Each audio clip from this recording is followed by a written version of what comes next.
오늘 우리가 함께 읽을 하나님의 말씀은 요한복음 5장 19절에서 30절입니다.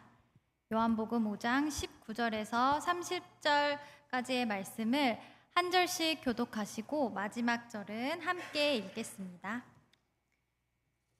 요한복음 5장 19절입니다.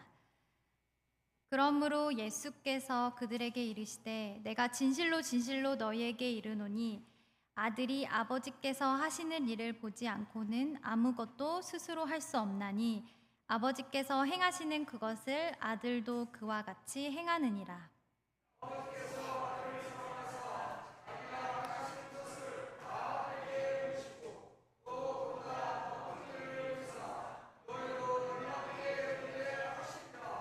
아버지께서 죽은 자들을 일으켜 살리심 같이 아들도 자기가 원하는 자들을 살리느니라.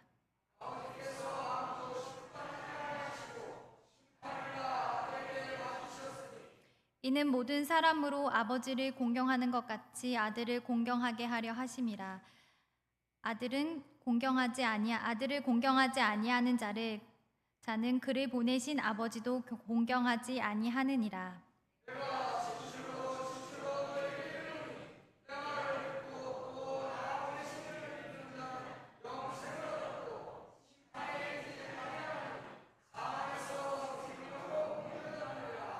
진실로 진실로 너희에게 이르노니 죽은 자들이 하나님의 아들의 음성을 들을 때가 오나니 곧 이때라. 듣는 자는 살아나리라.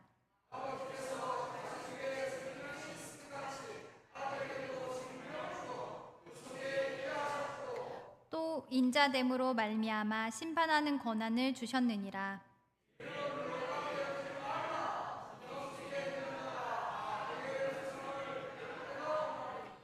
선한 일을 행한 자는 생명의 부활로, 악한 일을 행한 자는 심판의 부활로 나오리라. 내가 아무것도 스스로 할 수 없노라. 듣는 대로 심판하노니 나는 나의 뜻대로 하려 하지 않고 나를 보내신 이의 뜻대로 하려 함으로 내 심판은 의로우니라. 아멘. 오늘 함께 읽은 본문의 말씀은 유대인들에게 예수님께서 본인 스스로의 말과 행동에 대해서 변호하는 구절입니다. 예수님께서 구구절절 자신이 행한 일에 대한 근거를 설명하셔야만 했던 사건이 오늘 읽은 본문 바로 앞절에 나오는데요. 베데스다 연못에 아픈 사람을 고치신 그 사건 때문에 오늘 예수님께서 자기 자신을 변호해야만 했던 것입니다. 예수님께서 유대인의 명절에 예루살렘에 가셨습니다. 예루살렘 성전 근처에 베데스다라고 하는 연못이 있는데 그 연못 근처에는 아픈 사람들이 아주 많았습니다. 베데스다 연못은 아시는 것처럼 병이 고쳐진다는 전설을 가지고 있는 그런 곳이었습니다. 요한복음 5장 4절 말씀을 제가 읽도록 하겠습니다. 이는 천사가 가끔 못에 내려와 물을 움직이게 하는데 움직인 후에 먼저 들어가는 자는 어떤 병에 걸렸든지 낫게 되밀어라. 천사가 못에 내려왔을 때 먼저 들어가는 자는 어떤 병이든 낫는다는 전설 때문에 베데스다 근처에는 아픈 사람들이 늘 모여 있었던 것입니다. 그런데 애석하게도 연못에 들어가는 사람마다 낫는 것이 아니라 제일 먼저 들어가는 사람만이 고침을 받게 된다라는 전설입니다. 좀 예나 지금이나 사람들의 생각이 비슷한 것 같습니다. 1등만 기억되는 세상, 1등만 살아남는 사회라는 말을 들어본 적이 있을 것입니다. 베데스다 연못도 1등으로 들어간 자만 고침받는 그런 곳이었습니다. 많은 사람들 중 그 베데스다 연못 근처에 모여있던 많은 사람들 중에 병고침 받은 한 사람의 이야기가 요한복음 5장에 나옵니다. 이 사람은 연못에 1등으로 들어간 사람이 아니었습니다. 이 사람은 예수님을 만나서 병고침을 받았습니다. 세상의 신조가 아닌, 전설이 아닌 예수님을 만나야 병고침을 받습니다. 구원을 받습니다. 예수님께서 그 연못에 있는 사람들 중 38년 동안 아팠던 사람을 찾아가셨습니다. 그리고 말씀으로 고쳐주셨습니다. 근데 그 아픈 사람을 고쳐주신 날이 마침 안식일이었습니다. 안식일에 아픈 사람을 고쳐주신 것, 이것이 유대인들에게 아주 큰 이슈가 되었습니다. 유대인들은 안식일을 지키기 위해 열심을 내던 사람들입니다. 오늘날에도 철저하게 안식일을 지키는 유대인들은 안식일에는 가스불조차 켜지 않는다고 합니다. 안식일 전날 저녁부터 불을 은은하게 켜둔다고 합니다. 안식일에는 정말 아무것도 하지 않게 미리 조치를 취하는 것입니다. 얼마나 철저하게 안식일을 지키는지 알 수 있습니다. 그런데 안식일에 예수님께서 아픈 사람을 고쳐주시는 아주 큰 일을 했습니다. 안식일에 아픈 사람을 고쳐준 것이 저와 여러분에게는 아무런 거리낌이나 문제가 되지 않습니다. 요즘 시대에 뉴스에 나올 만한 기삿거리도 아닙니다. 하지만 당시에 유대인들 신문이 있었다면 아마 첫 장에 아주 크게 나올 만한 기삿거리, 이슈가 되었을 것입니다. 예수님의 행동은 유대인들에게 도전장을 내민 것 같은 행위였습니다. 유대인들의 전통을 완전히 무시하는 행동이었습니다. 이 일로 유대인들은 예수님을 잡으려 했고 심지어 죽이려까지 했습니다. 여기서 왜 예수님께서는 굳이 안식일에 아픈 사람을 고치시는 일을 하신 것일까요? 안식일에 대해서 몰라서 그런 것은 아닙니다. 예수님도 유대인이셨고 유대인들의 문화 속에서 자라셨기 때문에 안식일이 얼마나 중요한 의미를 가지고 있는 날인지 알고 계셨을 것입니다. 그렇다면 안식일에 대해 잘 알고 계신 예수님께서 굳이 안식일에 아픈 사람을 고친 것은 우연이 아니었습니다. 또 안식일에 대해 몰라서 그런 것도 아니었고 이것은 분명한 의도가 담긴 행동이셨습니다. 설교를 준비하며 오늘 본문을 읽으며 첫 번째 드는 질문이 바로 이것이었습니다. 예수님께서 왜 굳이 안식일에 이 일을 하신 것일까? 유대인들의 미움을 받을 것을 아시면서 왜 이렇게 하셨을까? 잘 아시는 것처럼 유대인들은 하나님을 열심히 믿었던 사람들입니다. 하나님의 선택을 받은 민족이라는 강한 생각도 가지고 있었습니다. 그 누구보다 율법을 정말 열심히 지켰고 종교 중심적인 삶을 살았습니다. 근데 예수님께서 이 종교 중심적인 삶을 깨트리셨고 과감하게 안식일의 영역을 깨셨습니다. 도대체 유대인들은 어디에서부터 어긋난 것일까요? 종교적 열심이 오히려 예수님을 알아보지 못하게 했습니다. 당시 유대인들은 아시는 것처럼 예수님을 배척하고 죽이려 했던 핵심 무리였습니다. 결론적으로 말해 유대인들은 종교적 행위로 예수님을 잘 섬겼습니다. 하지만 하나님께서 보내신 하나님의 아들 예수님을 믿지 못했습니다. 하나님의 뜻과는 다른 열심, 하나님의 뜻이 빠진 열심이 예수님을 보지 못하게 한 것 같습니다. 유대인들은 마치 공부는 열심히 하는데 성적이 그다지 좋지 않은 학생 같아 보입니다. 너무 안타까운 모습입니다. 그렇다면 유대인들과는 다르게 학생이 좋은 성적을 얻으려면 어떻게 해야 할까요? 공부하는 학생이라면 좋은 성적을 얻기 위해 시험 전에 열심히 공부할 것입니다. 졸린 눈을 비벼가며 하고 싶은 놀이도 참아가며 공부에 열중합니다. 대부분의 학생들이 시험 기간 때만큼은 열심히 공부합니다. 그런데 애석하게도 성적은 다 제각기 다르게 받는 것 같습니다. 시험 준비를 하며 여러 다양한 문제 유형을 풀어봐야 합니다. 또 개념 정리도 잘 해둬야 합니다. 그런데 이런 열심만으로는 부족한 것 같습니다. 고득점을 위해서 놓치지 말아야 할 게 한 가지 있다고 생각이 드는데 혹시 궁금하십니까? 당장 시험 보실 일이 없으니까 그냥 말씀드리겠습니다. 바로 문제를 내는 출제자의 의도를 파악하는 것입니다. 선생님이 이 부분을 강조하네? 여기서 문제가 나올 수 있겠다. 이 문제는 이 개념을 확인하는 문제네? 그럼 이게 답이겠네. 이렇게 출제자의 의도에 집중해서 공부하는 학생은 같은 시간 공부를 하더라도 아마 더 효율적으로 시험 대비를 할 수 있을 것입니다. 초등학교 1학년 수학책에 이런 문제가 나왔다고 합니다. 여러분 함께 풀어보셨으면 좋겠는데요. 굉장히 간단합니다. 그림에 마트가 나오고요. 두 계산대가 있습니다.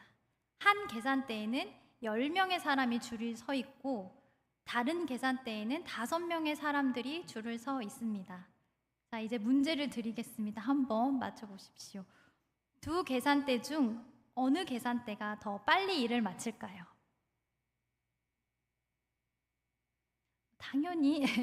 당연히 숫자가 적은 쪽을 선택할 것이라고 생각합니다. 근데 이런 간단한 문제에 다른 답을 낸 초등학생이 있었습니다. 뭐라고 얘기했냐면 이거는 점원에 따라 다르다. 계산대의 직원이 일을 얼마나 잘하느냐에 따라 달라질 수 있다. 이렇게 말했다는 것입니다.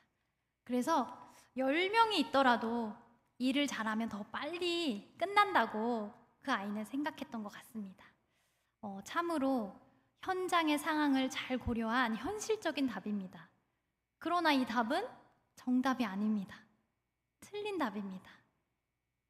왜냐하면 이 문제를 낸 이유는 숫자의 많고 적음을 파악하게 하려는 것이니까요. 출제자의 의도를 빗나간 답은 답이 아닙니다. 아무리 열심히 해도 빗나간 답을 답이라고 해주지 않습니다.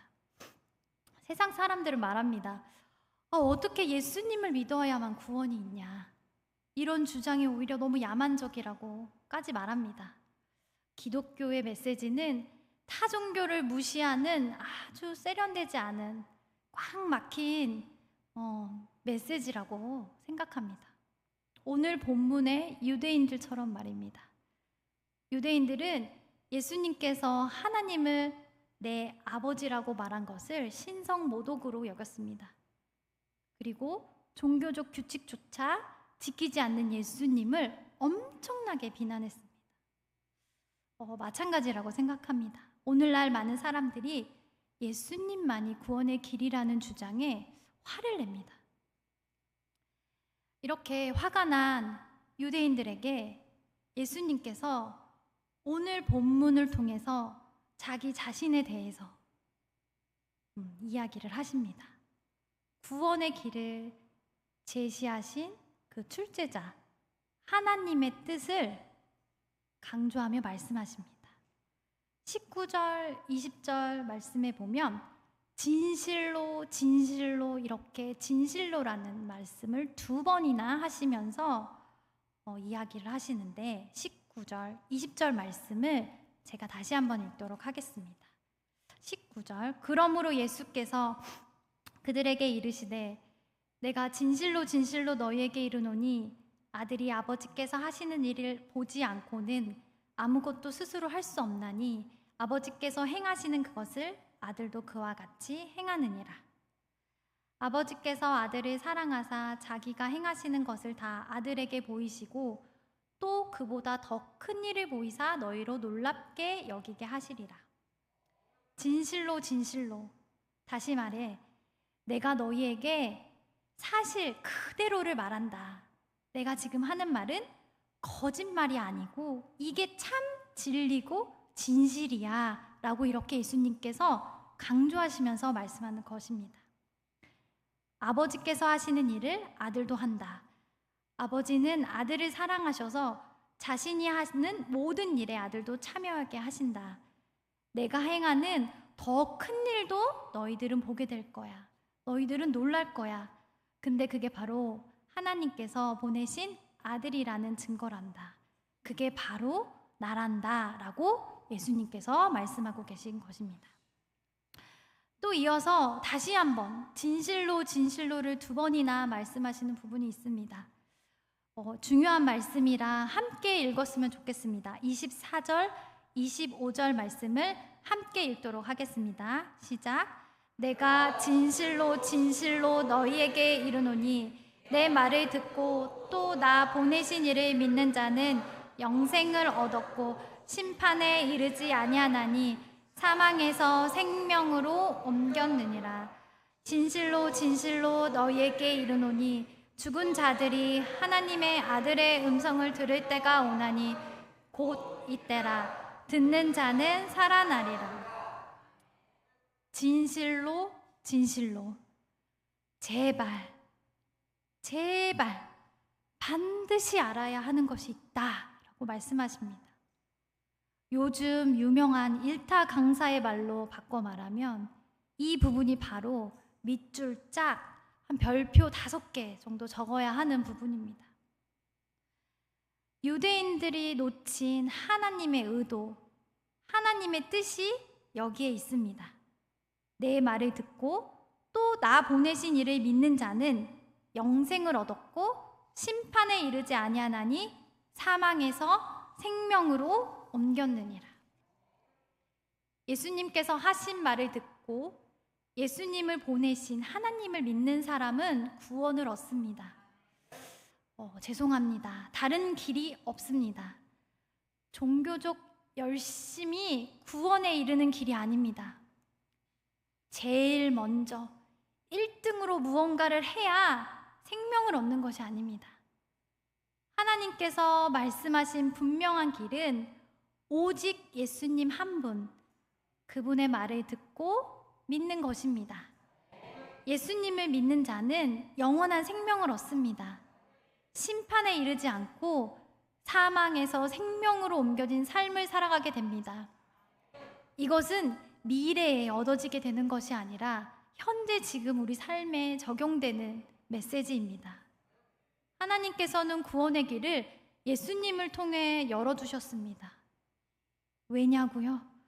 왜 예수님만이 길이냐고요? 하나님께서 그렇게 정하셨기 때문입니다. 하나님의 뜻이기 때문입니다. 굳이 안식일을 선택해서 아픈 사람을 고치신 이유가 바로 여기에 있습니다. 종교적 열심만 남은 유대인들에게 하나님의 구원의 메시지를 전하기 위함입니다. 하나님의 뜻, 하나님의 의도를 놓친 유대인들, 율법을 지키는 행위는 있지만 하나님의 말씀, 살아계신 하나님의 메시지를 잃어버린 그들에게 하나님께서 찾아가신 것입니다. 하나님께서는 유대인들을 버리지 않으셨습니다. 하나님의 뜻을 모르고 헤매고 있는 유대인들도 구원받기 원하셨습니다. 그래서 일부러 유대인들을 불편하게 하셨습니다. 아니, 화가 나게 하셨습니다. 안식일의 금기를 깨신 이슈를 만든 것입니다. 이것은 유대인들과 싸우려는 것도 아닙니다. 또한 유대인들의 지지를 얻으려고 하는 것도 아닙니다. 유대인들을 구원하고자 하시는 하나님의 뜻이었습니다. 이 예수님의 말씀을 들은 유대인들 중엔 하나님의 뜻으로 돌이키는 사람들이 있었을 것이라고 믿습니다. 유대인 중 몇몇에게는 이 하나님의 말씀이 걸림돌이 되었겠지만 또 다른 몇몇 유대인들에게는 하나님께로 나아가는 디딤돌이 되었을 것입니다. 우리 삶에 하나님의 말씀이 걸림돌이 되는 것이 아니라 하나님께로 나아가는 디딤돌이 되는 삶을 살기 위해 놓치지 말아야 할 것이 있습니다. 바로 하나님의 마음, 하나님의 뜻, 하나님의 의도를 듣는 마음을 열어두는 것입니다. 예수님께서도 이 땅에 오셔서 온전히 하나님의 뜻대로 살아가셨습니다. 19절 말씀과 30절 말씀을 읽도록 하겠습니다. 19절. 그러므로 예수께서 그들에게 이르시되 내가 진실로 진실로 너희에게 이르노니 아들이 아버지께서 하시는 일을 보지 않고는 아무것도 스스로 할 수 없나니 아버지께서 행하시는 그것을 아들도 그와 같이 행하느니라. 30절 읽도록 하겠습니다. 내가 아무것도 스스로 할 수 없노라. 듣는 대로 심판하노니 나는 나의 뜻대로 하려 하지 않고 나를 보내신 이의 뜻대로 하려 함으로 내 심판은 의로우니라. 예수님께서 거듭 말씀하십니다. 예수님은 예수님의 마음대로 하지 않으셨습니다. 예수님의 마음대로 할 수도 없다고 말씀하십니다. 하나님께서 행하시는 그것을 행하셨다고 예수님께서 말씀을 통해서 이야기하십니다. 하나님께서 말씀하시는 것을 듣고 심판한다고 말씀하십니다. 예수님께서는 이 땅에 오셔서 온전히 하나님의 뜻대로 살아가셨습니다. 나의 뜻이 아닌 다른 누군가의 뜻을 헤아리며 그 뜻대로 살아가는 삶은 쉽지 않습니다. 오늘날 그 어느 때보다 이혼율이 높다고 합니다. 그리고 이혼하는 사람들의 이유가 대부분 무엇인지 알고 계십니까? 대부분 성격 차이라고 합니다. 나에게 잘 맞는 성격이 있고 또 나에게 잘 맞지 않는 성격이 있는 걸까요? 아니면 나쁜 성격, 좋은 성격이 있는 걸까요? 이렇게 내 말만 말하고 상대방의 이야기를 듣지 않아 생기는 차이는 아닐까요? 내 뜻만 고집하고 상대의 뜻을 헤아리지 않아 생기는 문제는 아닐까요? 이번 유치부 성경학교 때 교수님을 모시고 애니어그램 세미나를 통해 성격 유형에 대해 알아보았습니다. 기도해 주신 덕분에 그리고 또 많은 분들이 애써 주신 덕분에 성경학교를 은혜 가운데 잘 마쳤습니다. 너무 감사했습니다. 네. 성경학교 시간 동안 아이들은 공과 공부를 했고요. 그동안 부모님들은 애니어그램이라는 성격 검사 틀을 가지고 여러 성격 유형에 대해서 알아보고 또 나의 성격에 대해서 알게 되는 그런 시간을 가졌습니다. 좀 결론적으로 말씀드리면 나쁜 성격, 좋은 성격이 있는 게 아니라고 하셨습니다.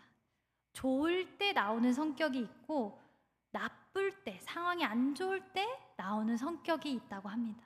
모두가 다 각자 갖고 계신 것입니다.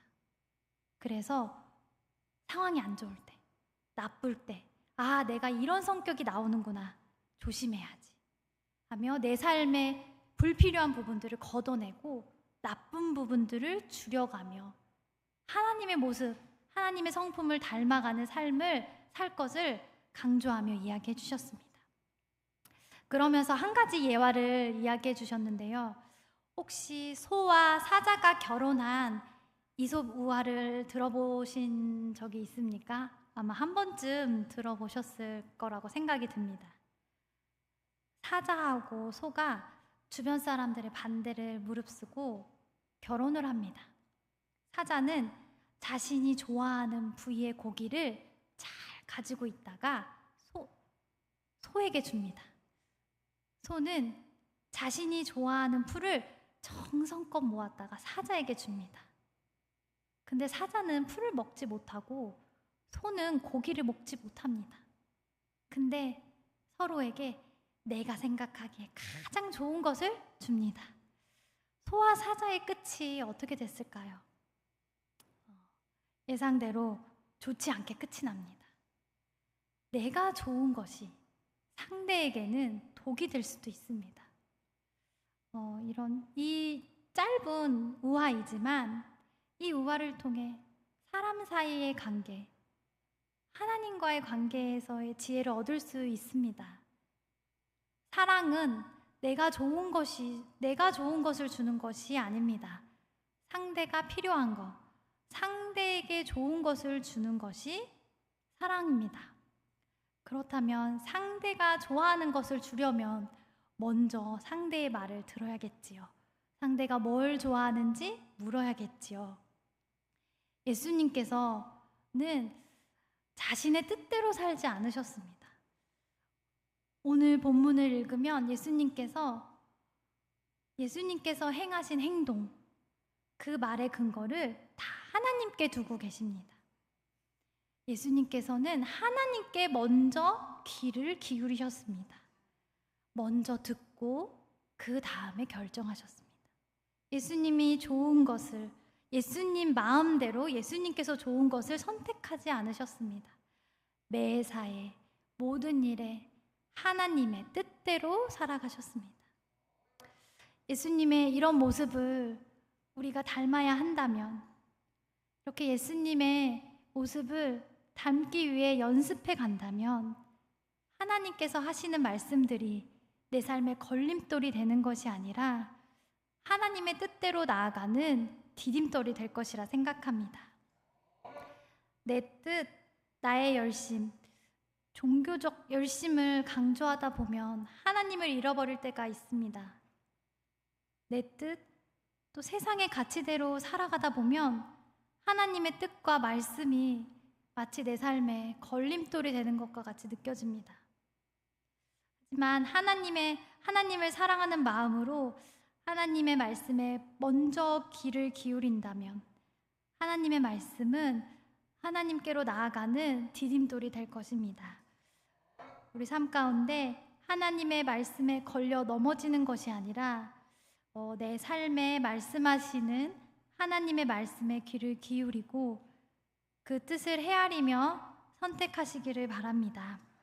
우리 삶에 그렇게 계속해서 하나님께 묻고 그 뜻대로 선택해 나갈 때 예수님의 생명이, 예수님의 향기가 내 삶 가운데 나타나게 되리라 믿습니다.